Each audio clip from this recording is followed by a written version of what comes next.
Se o objetivo do Conexões da Fertilidade é te conectar, então prepare-se para uma experiência profunda neste episódio, onde teremos aqui discutido um dos temas mais ricos da reprodução, a ovodoação ou a ovorecepção. Eu tenho certeza que você sabe do que estamos falando. Caso não saiba, não se preocupe, não haverá neste mundo uma mesa mais completa para falar com você sobre isso do que a nossa hoje. De novo com o Dr. Rodrigo Rosa, parece até que é dono deste lugar. Eu gostei. Men in Black, né? Isso. Lígia, você terá aqui uma mesa farta para trazer bom. as suas reflexões sobre esse tema. E a Débora, eu quero agradecer de todo o meu coração por você vir aqui compartilhar com você a nossa história. Rô, começa você de forma objetiva, ovodoação, dá uma pincelada da definição do porquê, o que é e quando você trata isso no consultório. E depois a gente já vai direto para essa história que tem tanta coisa para ser comentada que não vale nem a pena a gente ficar fazendo muitos rodeios. A ovodoação, ovorecepção, é quando acontece a gestação em uma mulher que recebe óvulos de uma outra mulher. E a ovorecepção é um tratamento muito mais realizado do que as pessoas imaginam em todas as clínicas ao redor do mundo, né, dos países que se permite. No Brasil, cerca aí de 12 a 15% dos tratamentos de fertilização in vitro são realizados através de óvulos doados, e é um dos grandes desafios na reprodução assistida, esse tema, porque existem vários obstáculos, né, vários empecilhos para que isso aconteça, e o grande fator, né, que leva ao tratamento de ovodoação geralmente é um fator ligado à qualidade do óvulo. A gente sabe que existe o envelhecimento ovariano, existe essa questão de perda de qualidade ao longo da vida reprodutiva da mulher, e muitas vezes, quando se busca um tratamento de reprodução assistida, já se busca em condições mais baixas de sucesso, e os mecanismos que a gente tem para melhora das taxas de gravidez com óvulos próprios, eles são muito frustrantes ainda, porque existem esses fatores biológicos que a gente não contorna, que é a questão da idade do óvulo e da reserva ovariana. E aí, a alternativa que a medicina traz é a doação de óvulos. Então, já que a chance de engravidar depende basicamente desses dois fatores, qualidade do óvulo e quantidade de óvulos, a forma com que a gente tem é a doação de gametas, e a ovorecepção, então, é um tratamento muito realizado, e mulheres, né, que fazem ovorecepção geralmente já estão numa idade acima dos 38, 39 anos, mas principalmente acima dos 40 anos, mas também existem tratamentos com óvulos doados em mulheres bem mais jovens, 30 anos, 32 anos. Eu já fiz em uma paciente de 26 anos com falência ovariana prematura, por diversos motivos, cirurgia prévia, por alterações ligadas à quimioterapia prévia ou fatores genéticos, realmente. Então, esse é o caminho. No Brasil, a ovodoação, ela tem como caráter ser sem fins lucrativos, tem que ser anônima, com a exceção, né, da última resolução do Conselho Federal de Medicina de parentesco de até 4º grau, mas, caso contrário, tem que ser de forma anônima, e aí a gente cada clínica tem a sua forma de trabalhar, cada clínica tem o seu banco de óvulos. Hoje existem bancos de óvulos internacionais que podem fazer essa importação dos óvulos, mas o mais comum é a ovodoação compartilhada, em que uma doadora doa parte dos óvulos para uma paciente receptora com as mesmas características físicas. Então a gente busca essa semelhança e aí faz o tratamento potencializando as chances. Então basicamente esse é o caminho da ovorecepção, e tem pacientes que já chegam no consultório já sabendo que o caminho é ovorecepção, aqueles casos, né, muito já característicos. Já está na menopausa, 46, 47 anos, então já sabe que o caminho para chegar na maternidade seria através de óvulos doados, mas na grande maioria das vezes é um processo de construção, é uma jornada muito longa e é o caminho para a decisão desse casal, dessa mulher, é um caminho que não tem regra, né? Então tem casais que não optam de maneira alguma, tem casais que é um pouco mais fácil, mas a grande maioria das vezes é a aceitação ao longo do processo. E eu acho que isso é importante para a gente abordar aqui. A Débora convidada para falar sobre a experiência dela, né, em relação ao tratamento realizado. E eu acho que ela, melhor do que eu, vai poder falar de todo esse processo e como que chegou, né, nessa decisão, que é uma decisão, às vezes, do casal, não é só da mulher. Tem parceiros que falam, não, se ela quer seguir nesse caminho, eu topo. Tem casais que não, né? Tem maridos que às vezes falam, não quero, mesmo a mulher aceitando. Então sempre existem também esses conflitos, que a Lígia pode falar bastante o que ela pega no consultório dela, mas eu acho que basicamente é isso. Débora, eu tô muito grato de poder ouvir uma história assim, em detalhes como a sua. Tô muito ansioso por essa experiência. E, Lígia, eu vou pedir que você vá comentando na história dela, porque eu acho que não tem nenhuma linha que você não puxe Que não puxe, vai. que não dê um resultado eterno. Então, Débora, conta pra gente o começo da sua trajetória até o primeiro momento em que você sentou com seu marido e nas cartas da mesa tinha uma chamada ovo doação. Tá. Eu fiz alguns tratamentos, né? E não deram certo. Aí o último que eu fiz, a gente tirou os óvulos, foi para biópsia e todos eram alterados. E aí não fizemos a transferência. E nesse tempo que eu fazia o tratamento nessa clínica, não era com o Dr. Rodrigo, eu acompanhava o Dr. Rodrigo pelo Instagram.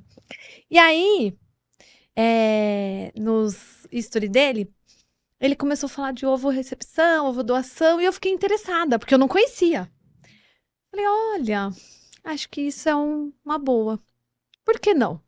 Aí eu falei pro meu esposo, eu quero passar com a consulta com o Dr. Rodrigo, que é ele que vai trazer o meu positivo, eu tenho certeza.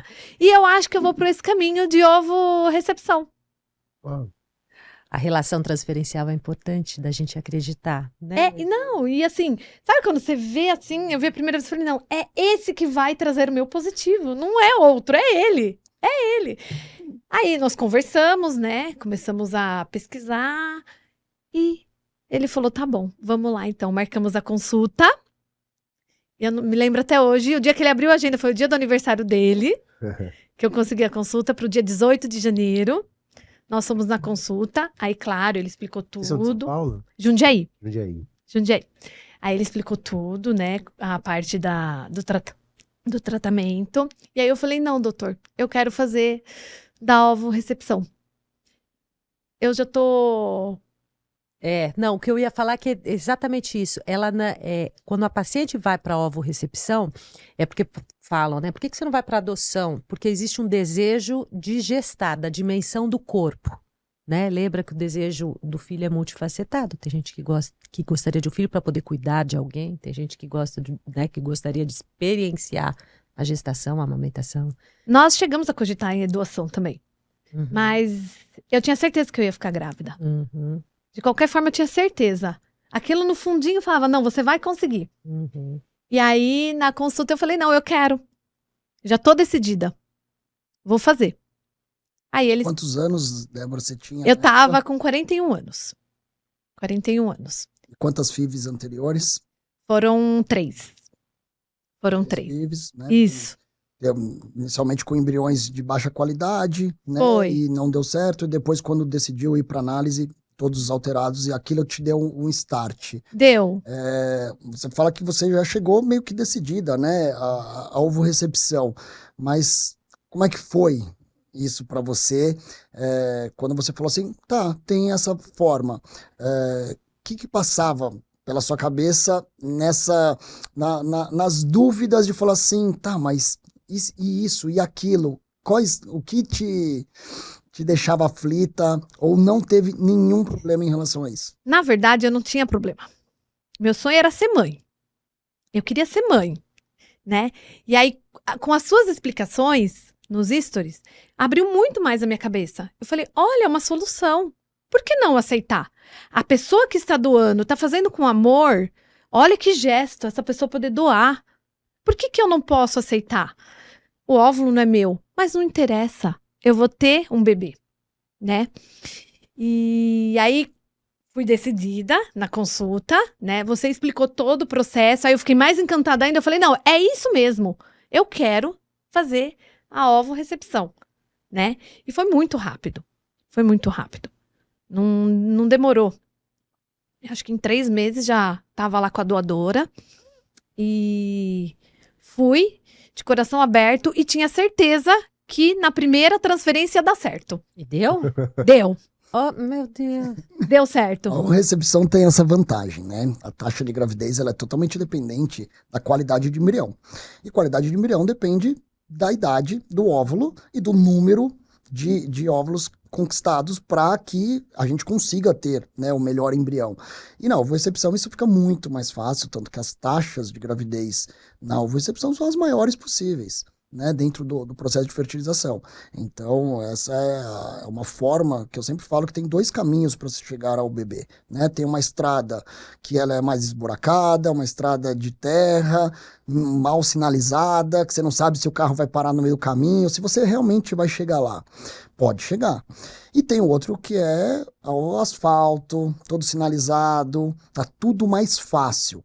Pode não chegar? Pode. A ovorecepção não é garantia de sucesso, mas é um caminho muito mais tranquilo em termos de resultados, né? Então, realmente, a Débora... Ela foi... mas interessante que ela já chegou, né, com essa decisão. Mas antes disso, eu vou fazer um pouco do advogado do diabo aqui, porque é o seguinte, na verdade, quando a gente pensa nisso, é quando a gente tem a certeza de que os nossos recursos, a gente esbarrou em algum limite. Aí a gente pode pensar em ovodoação, né? Quer dizer, a gente pode ter esbarrado num limite que é fisiológico, né? Uma menopausa, a gente pode ter esbarrado num limite que é financeiro, né? A gente pode esbarrar num limite que é emocional. Então, porque senão sempre fica ela já foi decidida, ou seja, o filho dela já estava ali pronto no desejo dela e poderia ou não ser sobre através da ovorecepção.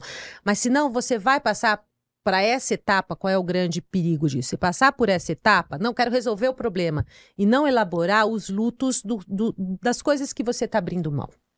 Então, a gente tem que esbarrar no limite, parar e pensar assim, puxa vida, se eu for para esse caminho, eu não vou ficar com aquela fantasia de que eu poderia ter esperado mais um pouco, ou se eu insistisse um pouco mais. Então, tem que ser trabalhado esse limite, seja ele, sabe, algum sinal você tem que ter, seja até emocional. Para mim, chega. Tem mulheres que já não suportam passar por nenhuma... Mas muitas vezes esse limite, ele também vai ser uma decisão, porque mesmo a mulher que tem ali poucos óvulos, ela pode ter mais um, e mais um, e mais um, e ela não tem certeza, essa linha traçada não é clara, esse é o limite, daqui para frente só assim, não existe isso, sempre vai ser uma decisão. Eu costumo dizer que o momento mais importante, mais difícil da ovorecepção é esse momento da decisão, exatamente, né? É como você olhar um prédio da rua, você olha para cima e aquele prédio é gigantesco, esse é o momento da decisão, mas pelo que eu vejo na minha experiência, a partir do momento que você toma essa decisão, não, está decidido. É como se você olhasse esse mesmo prédio de um avião. Agora, ele ficou pequeno, ele ficou para trás. Eu vejo muitas vezes as mulheres, elas sofrem, elas prorrogam, elas gastam tempo, energia, relacionamento com mais uma, 2 tentativas, porque elas não querem, pelas aflições comuns da ovorecepção, não vai parecer comigo, o filho não é meu, eu vou contar para ele, eu não vou, a gente pode discutir isso daqui, mas a partir do momento que ela fala, eu quero ser mãe, no final do dia, eu quero ser mãe, nessa mesma hora parece que tudo ficou para trás, tudo ficou pequeno. O próprio dia da coleta de óvulos da doadora já é um dia que ela vive como dela.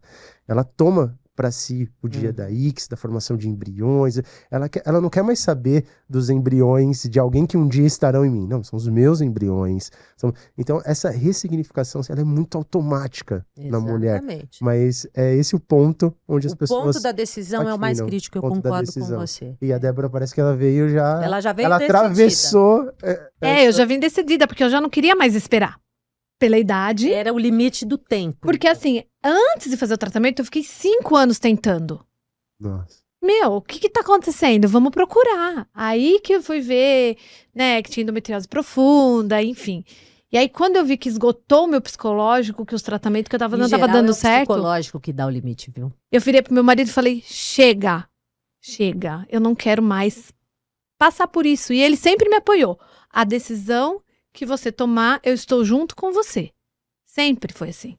Aí nós sentamos conversando, ele falou assim, se tá bom pra você, vamos fazer então. Então vamos.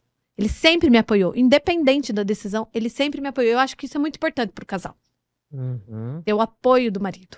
E quando você Isso foi é muito fazer forte. Ah, com certeza. Com certeza. Às vezes o marido, eu vejo que ele quer proteger a mulher da própria ovorrecepção, como se fosse um atestado da derrota. Não, e acha que a função dele é dar... E não é assim.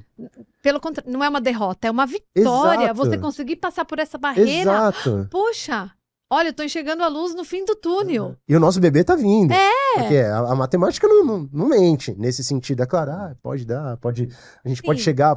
Mas a matemática, os ventos que você estava nadando contra, agora eles estão te empurrando. Geralmente quem vai para ovorecepção vai com uma taxa de gravidez 10 vezes maior, né? Então você já consegue olhar para frente e trazer, né, essa estatística favorável. Não, e a mulher que lidava com escassez, ela vai para coleta muitas vezes com medo de não ter óvulos. Aí de repente, quantos óvulos já? A Débora teve quantos? 6 embriões?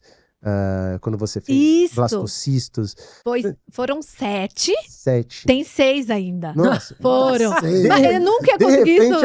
ela começa a lidar com esse tipo de número. Seis É uma outra blastocistos. questão também. Gente, A gente como vibrou que eu não tanto. fiz isso antes? A gente vibrou tanto. Olha, conseguimos, mas parecia que não foi doado, parecia que era meu. Saiu de Aham. dentro de mim esse óvulo, Aham. entendeu? E não. Ai, foi uma delícia. Aham. Foi uma vibração muito E boa. aí começa a vir aquela... Agora é a transferência. Ai, é. Ai, que momento. Aí muda tudo, né? É. Transferência, embrião. Você fez análise genética dos seus embriões? Não fizemos. Então vamos para embrião vindo de óvulo jovem, transferência, o endométrio tá bom. Você já sente o bebê chegando? Ah, já, exatamente. Você já sente até que você tá grávida. Aham, aham. Ai, e aí você foi pra transferência e de Fui. primeira. De primeira. Transferiu 1 ou 2 embriões? Foram só Um embrião. Um só. Uau! o diamante, O diamante. a Laurinha. A Laurinha. Foi. E eu não fiz o teste de farmácia pra saber se tinha dado certo ou não. Eu aguentei esperar os 9 dias. Falei, não vou fazer. Não daria pra gente ter trazido alguém menos resolvida? Ela não tá julgando Ô, muito. Ninja, você vai ter que falar agora, esse é o padrão? Não. Não é o Não é. padrão. Né? Eu segurei a ansiedade, mas eu falei, gente, a pessoa se der um falso negativo, eu vou me frustrar muito, porque eu já me frustrei demais. Então eu falei, não, vou esperar.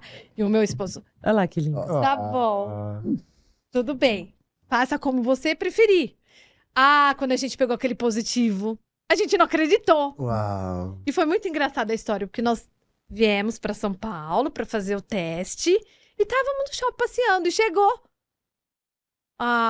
pela mensagem, né, o teste. Encontramos um amigo nosso. Nós estávamos almoçando com esse amigo.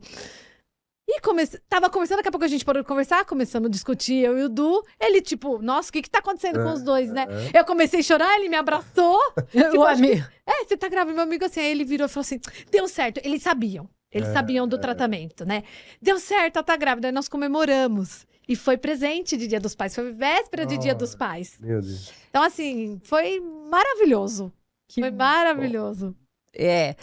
Eu fico até isso que você falou. É raro, não é que é raro, é possível, mas é uma história que já vem já com todos os elementos ali encaixados. Ela já estava pronta para isso, ela já tinha chegado num limite ali, seja emocional ou fisiológico mesmo. Mas outras questões podem aparecer no meio do caminho. Por exemplo, como é que eu escolho uma doadora, né? Quer dizer, quais são os critérios que eu vou colocar naquela ficha que realmente vão me deixar segura? Essa é uma questão, por exemplo. Você pensou nisso? Eu estava bem segura. Porque eu tinha muita segurança no Dr. Rodrigo. Aham, você transferiu essa... Tudo que ele explicou pra gente na consulta, tudo que foi passado, passou muita segurança. É o que eu te falei. Quando eu vi ele pela primeira vez na internet, eu senti, falei, é ele. Rodrigo, olha pra câmera já, olha lá. É ele que vai me fazer a alegria da minha família, minha e do meu esposo. É ele, eu não tinha dúvida. Não tem como explicar. Não tem como explicar. Não, O que eu senti. Então, isso que você me perguntou, eu não tinha dúvida. Você não tinha dúvida. Você confiou 100% Confiei 100%. Não, isso é realmente algo poderoso, né? Porque quando você traz a doação, você traz um terceiro elemento Então. para aquela relação que é tão íntima do casal, você precisa ter alguém que você confie plenamente para intermediar Opa, tudo a isso. questão ética, tudo, né? Mas, por exemplo, nós tivemos uma paciente, eu não sei se o Rodrigo vai lembrar disso, ou talvez ela falou isso em sessão e a gente já tratou. Ela queria saber a medida da cintura da doadora. A inteligência já foi... Doutora, eu posso pedir, então, um teste de QI da doadora? Né? Então... Isso também nos fala do grau de que essa pessoa está pronta para receber um filho, que é um estranho, que não está lá para suprir as expectativas dela, para ser o filho ideal, ele vai ser um filho real, né? Mas a gente tem muita fantasia em relação a essa doadora, né? E aí entramos na questão da epigenética, né? A inteligência. Eu até entendo, essa fala foi de uma super executiva, que ela queria, não, porque para mim é importante que meu filho seja inteligente. Então, eu vou pagar a parte, você testa, eu só vou aceitar a doadora que tiver QI acima de X. Né? E aí a gente entra. Até foi um papo que eu tive com a Maiana Zatz, né? Eu falei, Maiana, mas ela quer a doadora. Ela falou assim, mas isso é a maior bobagem. Porque como é que a gente medindo o QI, isso é importante da gente esclarecer, Rafa, medindo o QI de uma doadora, a gente vai especificar quanto por cento desse QI é genético, quanto por cento foi um meio que foi estimulado. Né? Então, a inteligência da doadora já parte... já é resultado de uma interação daquela genética com o mundo ali, né? Então, existem questões, a cintura, idem, né? E a gente podia falar um pouquinho disso, eu acho. Muito comum as receptoras, às vezes, não aceitar determinadas características da doadora que ela mesma possui. É extremamente comum. Às vezes fala assim, já que é com óvulo doado, eu vou querer que a doadora seja mais alta que eu, mais magra que eu, mais isso, mais aquilo. E é uma forma ali meio de escapar do que pode ser controlado mesmo, né? Então, se a gente tem um filho, né, de gestação espontânea, e esse filho tem algum problema genético, a gente fala, ok, aconteceu. Se é por fertilização in vitro, mesmo com óvulo próprio, você fala, mas como? Eu fui buscar ajuda e meu filho teve determinado problema que não tem nada a ver com a fertilização in vitro, aconteceria do mesmo jeito. Na ovorecepção tem um peso muito grande, então essa preocupação é muito comum, de falar, não, eu quero, tem que ser perfeito, porque eu já estou abrindo mão da minha genética, que é, né, eu não vou passar adiante a minha genética. Então tem que ser algo melhor. Tem que ser algo perfeito. Melhor, exatamente. Né? E esse desejo, né, que as pessoas têm, que é um pouco, né, de transmitir os próprios genes para gerações seguintes, é meio que se perpetuar. Mas, né? Mas aí você pergunta para a pessoa, mas o que exatamente você quer transferir? Aí a pessoa fala, sei lá, eu queria que fosse uma pessoa que tivesse persistência, né? Ela começa a idealizar o filho e a maioria das características que ela fala nada tem a ver com aquilo que é passado genético. Com a genética. Sim. Porque o desejável é aquilo que não é palpável, né? E a gente não garante, nós somos um povo que... O brasileiro não é genuíno brasileiro, não existe um tipo brasileiro. Nós somos uma mistura de tipos aí, né? Então a gente não pode garantir, mesmo sendo... Não, e características que vêm do ambiente, a epigenética. Né? Então tem essas questões, mas é um processo também de aceitação, né, de tudo isso, para que, às vezes, fala assim, não, se não for a doadora perfeita, eu não quero. Na verdade, essa pessoa ainda não está preparada para ovodoação. Para ovodoação, exatamente. Ela vai pôr empecilhos. A gente tem pacientes que fecham o tratamento, porque na Mater primeiro fecha o tratamento para a gente buscar a doadora. Justamente para não virar uma loja achando, vou levar ou não vou levar. Aí a gente vai com todo cuidado para achar uma doadora compatível. Só que tem casais que não mandam, eles fecham o tratamento, pagam o tratamento, mas eles não mandam todos os dados, e eles sabendo que a gente não começa a procura enquanto não tem os dados do receptor, o questionário, a foto. Eles simplesmente não mandam, porque ela não está pronta. Então ela deu um passo adiante, não, vou para a ovorecepção, já entendi que o óvulo próprio não está acontecendo, mas ela ainda não está pronta. É o tempo da maturação E da essa ideia. maturação, às vezes, é uma maturação longa, né? Por isso que lá na Mater a gente faz essa entrevista, né? Com toda a receptora, ela passa comigo ou com a Flávia, né? Nós conversamos sobre isso para exatamente desmistificar fantasias, para falar disso, qual é o seu desejo de fato e tornar isso mais tranquilo, né? Porque conforme a gente fala, a decisão fica mais fácil, e a decisão sendo fácil, a aceitação daquela criança, que inevitavelmente vai ser diferente do esperado, vamos pensar aqui. Como qualquer filho, Como né? qualquer filho, por mais que você sonhe, o seu filho é outro, é o real, não é o sonhado, é o real.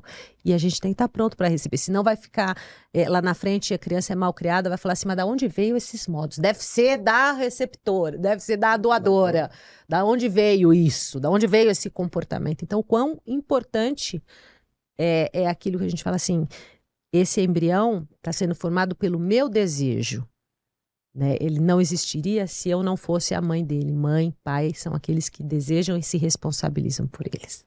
E você tem uma página em branco para escrever a sua história a partir de experiências, né? A gente vê a Opa, e Laurinha de ali... modelos? Sim, a gente vê a Laurinha ali fora com um vestidinho lindo, falando que Lá, pegou na mão da da Peppa Peppa Pig. Olha essa experiência, que mágica. Se você tivesse perdido qualquer tempo com esses questionamentos, hoje você olharia para ela e se culparia de não ter se permitido viver, porque acho que a Laurinha é sua filha, tem alguma coisa nela que não seja sua. Ah, deveria ser ela, só poderia ser ela. Só teria que ser ela mesmo. Mas você tem essa questão de falar assim, meu Deus, né, de olhar para ela e ver outra? Não. Parece que ela sempre esteve na minha vida. É ela. E eu fico pensando, né? O filho já existe mesmo, né? Em psicanálise a gente fala que o filho existe desde a primeira vez que a gente pensa o ideal, o desejo, né? Vocês vão falar, olha, esse podcast vai ser muito sobre o desejo, hein? Vocês viram? E o que a medicina traz, o que a gente trata em consultório mesmo, é a matéria, né? A gente não consegue colocar algo que habita aí, que é o filho desejado, é o filho idealizado, né? Então tem algo que transcende esse corpo físico que a gente fala, é a Laura, é aquela que está habitando aquele corpo. Para complementar, quando a gente fala de epigenética, a epigenética é a influência do meio ambiente, dos fatores externos, na expressão gênica. Então, nós somos formados por genes que vêm do óvulo e do espermatozoide, cada gene dá uma determinada característica para nós, só que não são todos os genes que são ativos na gente. Na grande maioria das vezes, eles estão inativos. Eles estão lá, mas é como se fossem interruptores desligados. Então, eu sempre comparo a epigenética como fosse um piano, que esse piano tem, cada gene é uma tecla, mas a música que sai desse piano não depende do piano, depende do pianista. Que tecla que ele está apertando? Exato. E o pianista é a receptora. Então, sempre tem essa indagação da receptora, será que meu filho vai ter algo meu? E eu respondo pela experiência de anos fazendo tratamentos que vai ter muita coisa sua, porque nós não somos robozinhos que nascemos prontos e que não são moldáveis, nós somos seres moldáveis. Por que o sotaque da Débora é diferente do nosso sotaque? Porque ela mora numa cidade diferente da nossa, que tem outro sotaque, é um outro ambiente. Por que determinadas pessoas têm um jeito de falar diferente, gostam mais de esporte, são mais aventureiros? Porque tudo Foram isso... expostos também a tudo essas isso, a esse ambiente. Então, assim, desde um sotaque que é totalmente mutável, né? Tem todos os outros fatores envolvidos. Então, lógico que as características físicas, elas são importantes, e por isso que a semelhança, né, na genética da doadora tem que existir, né? Não dá para transferir um óvulo de uma doadora oriental numa paciente ocidental, porque isso não, a epigenética não vai resolver. Então, esses conceitos são importantes, mas essa questão do se o filho vai parecer ou não, é só ver a mini Déborazinha ali fora, ali que você vê, é o jeito, é tudo. Isso é né? Os tão, quando a gente trejeitos fala de todos, filho né? num contexto, né, essa imagem fica tão pequena diante do que é o amor, né, do que é ser mãe de alguém, né, Ih, mas isso é muito fácil quando já tem. quando já tem. A questão é antes. É a fantasia de que pode ser diferente. Exatamente. E se parecer com o meu marido e não trouxer nada meu? A gente já tem isso com óvulo próprio, com espermatozoide próprio. Já fica essa coisa, nossa, a cara só da mãe, a cara só do pai, né? Já tem essa questão. Então isso é natural, a gente quer se enxergar Se um enxergar. pouquinho. É um desejo narcisista Eu nosso. fico buscando ali na Giovana, que é a cara da mãe, eu fico, não, aqui tem um traço meu. Não, então é natural esse receio, né? Imagina que pra você toda essa discussão deve ser assim, algo que você assiste muito de longe, né? Gente, como que vocês perdem tempo se preocupando com isso quando diante da magnitude da maternidade. Eu na escolha, eu não fui exigente a nada. Claro, algumas, sim, cor do olho, enfim, a altura, tudo bem. Mas nada além disso. E quando a Laurinha nasceu, ela nasceu a cara do Dudu. Igualzinha, não tinha nada. Até brincaram lá na cesárea.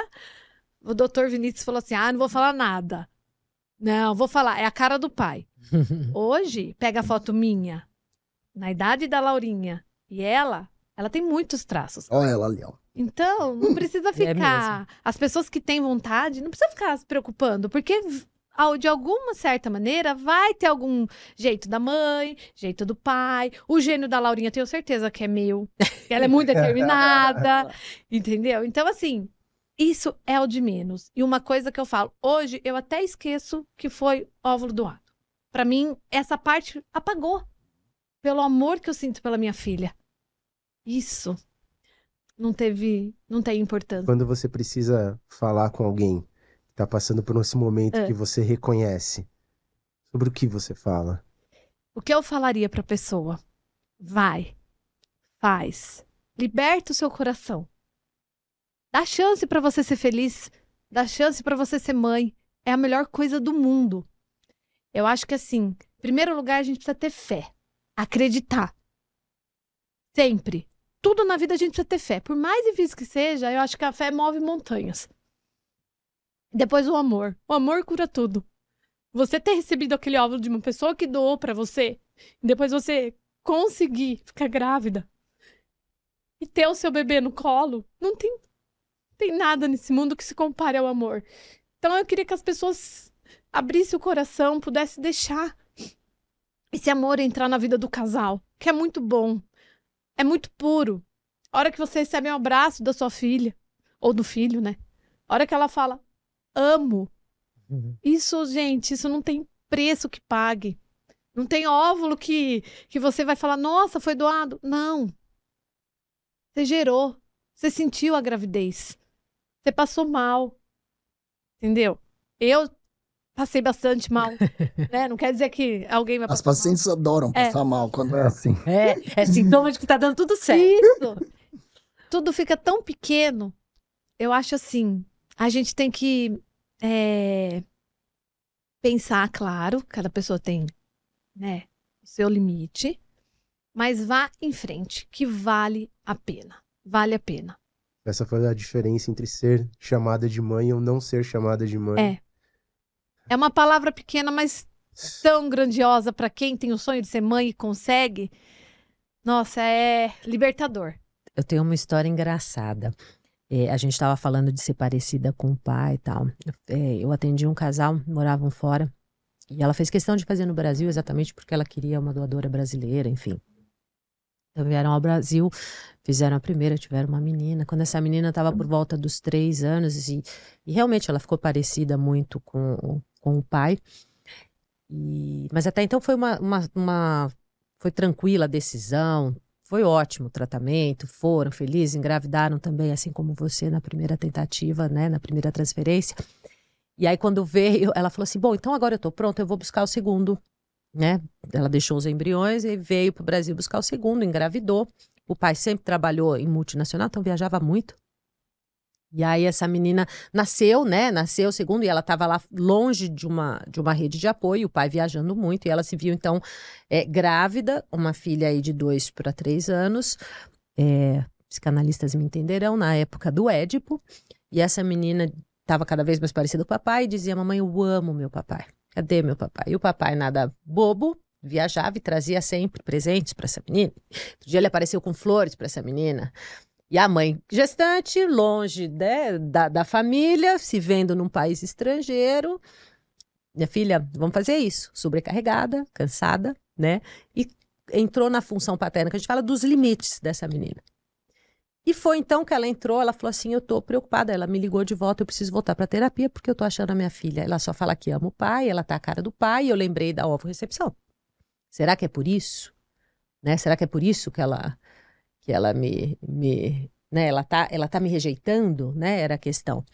E, na verdade, conversando assim, tudo, né, ela viu que é realmente essa fase que a criança tem que olhar para o lado, ela tem que reconhecer o outro, né, e como pertencente à família, ela se constitui com o sujeito exatamente olhando o diferente da mãe dela, que para ela é uma continuação dela. E o pai, nessa última vez, como estava grávida, tinha trazido flores para ela e levado ela para passear, tal, então ela estava encantada com o pai. Quando ela se deu conta disso, ela falou: o quê? Ela caiu uma ficha dela, ela falou: o quê? Ela falou: doutor, eu não vou na próxima sessão porque eu já resolvi a minha questão. Eu virei, ela não queria tomar banho, eu falei assim: fulaninha, vai já tomar banho, que quem manda aqui sou eu, sou tua mãe, e quem manda aqui sou eu. Eu quero dizer com isso, essa apropriação desse lugar de maternidade, esse lugar, eu sou mãe, não tem que ter dúvida disso.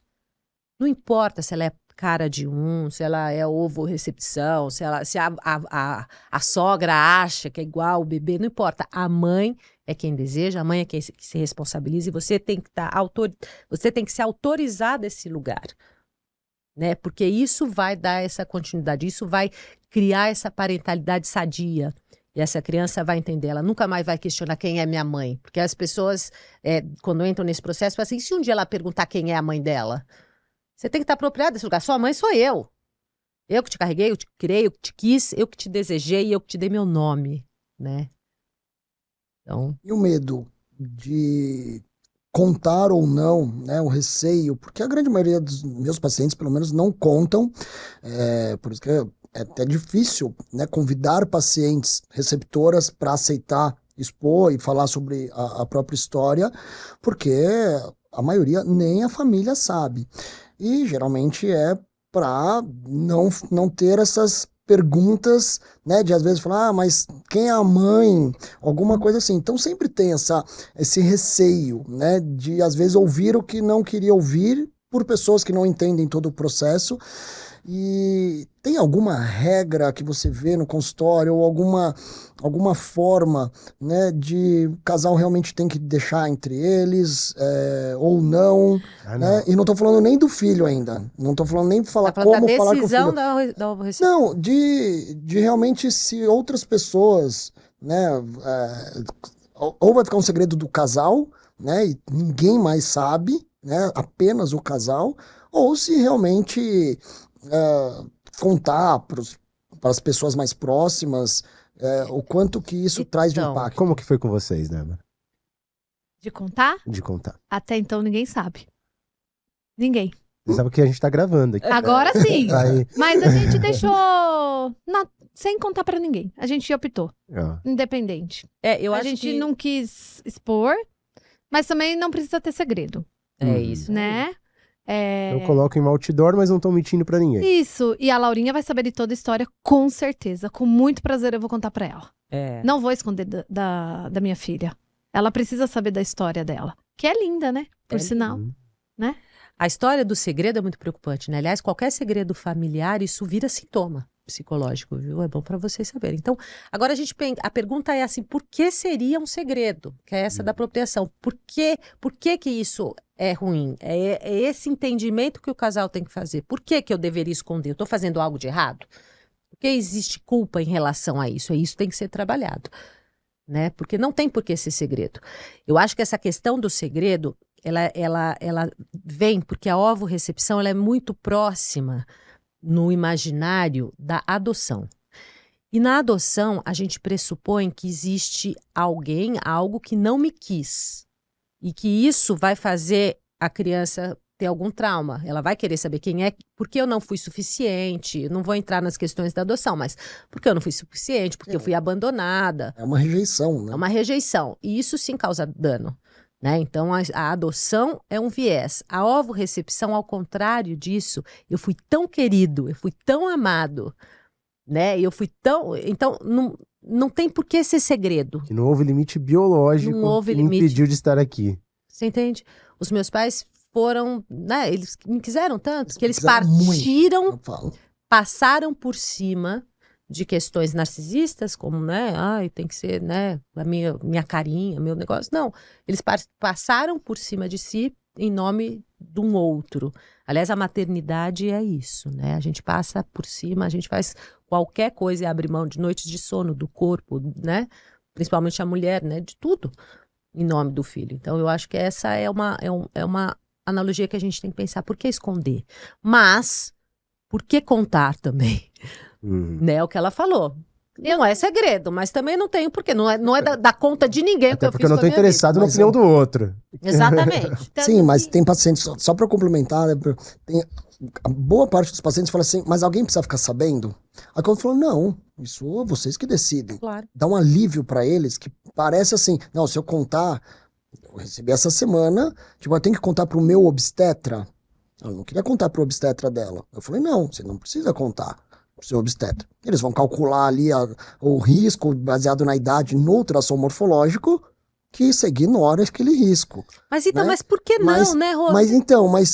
Mas aí é uma questão uma da decisão. pessoa, que vai eu nem trabalhar em entrei nesse terapia. mérito, Vai trabalhar em exatamente. terapia. Aí eu nem entrei no mérito. Mas eu vejo que é muito mais comum, né? Quando o casal não precisa contar, né? Quando eles sabem que não, ninguém precisa ficar sabendo, eles aceitam melhor. E é o que você falou, na verdade não tem nada para esconder, né? Uhum. E porque não tá sendo nada feito de errado. E a ovorecepção, para mim, é um ato de amor assim, Do início ao fim. extremo, né? Porque você aceita coisas que inicialmente nem passava pela cabeça, né? É uma resolução muito grande, né? Porque você não precisa contar, né? Então, mas você também eu não preciso contar, porque é uma opção minha, mas eu não estou fazendo nada de errado, mas eu também não preciso esconder, porque isso vai me trazer culpa, ou seja, é um equilíbrio onde o drama todo acontece muito dentro tênue. de você. Uhum. Você tendo isso resolvido consigo mesmo, no final das contas, a criança vai ser feliz, amada, linda. E a mãe sou eu e você vai tomar banho já. Isso é o que é mais exigido na maternidade, né? Uhum. Quer dizer, essa apropriação do lugar de mãe e de pai. A gente pode trazer a Laurinha aqui pra mostrar um pouquinho? Claro. Ô, Lari, traz a Laurinha aqui pra gente poder resumir essa finalizar conversa toda. Com chave de ouro. Bem, estamos mudando oficialmente o nome do podcast de Conexões da Fertilidade para Pode Chorar. Pode chorar. Porque eu fiz 4 episódios e chorei em 3. Ai, que isso. Olha só. Oi. Olha a mamãe. Olha a mamãe. Laurinha. Você lembra de mim? Você lembra de mim? Olha você na TV. Olha ali. Olha lá, filha. A mão? É. E aí, papai orgulhoso? Quase nada, né? Quase nada, né? Nosso diamante, né? Aham. Boneca. Oh, fofinha. Eu fiquei sabendo que você viu a Peppa Pig, é isso? Você viu o George também? Viu também? Que fofo. Aonde ele pegou em você? Onde que a Peppa pegou na mãozinha? Mostra. A Suzy. Suzy. É a da Suzy, é a ovelhinha. Em algum momento vocês se arrependeram? Essa é a pergunta que as pacientes falam. Mas, doutor, alguém já voltou aqui e se arrependeu? Eu iria se arrepender se eu não tivesse feito, né? Olha isso. Boneca. A resposta tá aí, né? Não é? Tá aí, né? A gente tem que se arrepender do que a gente não faz, né? Porque, ó, Olha isso. né, amor? A melhor coisa da vida. Aham. A melhor coisa da vida. Imagina. Já tá falando Eu acho papai, que mamãe? Papai, Já, mamãe, né, filha? Agora, a questão também que eu acho que é importante da gente só falar, porque eu acho que a gente já está no final do nosso tempo, é quando contar para a criança. né? Eu acho que, de novo, a gente tem que esperar uma pergunta. Essa é uma história que vai ser construída. Ela tem o direito de saber sobre a sua história, sobre a sua constituição, mas a gente não pode antecipar a nossa angústia de querer contar para falar tudo, né? Mas tem que esperar essa pergunta, ela vai sabendo, ela vai construindo, e ela vai, né, cimentando todo esse conhecimento sobre ela. Perfeito. Muito obrigado. Foi emocionante. Obrigada, emocionante. Maravilhoso. Obrigada a você. Foi um Boneca. prazer Vocês são uma família participar. maravilhosa. Né, filha? É isso aí. Gente, 4º episódio do Conexões da Fertilidade. Espero que vocês tenham sentido daí o que nós sentimos aqui. Nos vemos no próximo episódio. Se inscrevam no nosso canal para você receber alertas das nossas atualizações. Mas isso aqui tá andando sozinho. Isso aqui tá demais. Incrível. Conexões. Um beijo grande. Tchau. Beijo a todos. Pai, tchau. Um beijo. Brinde. Brinde.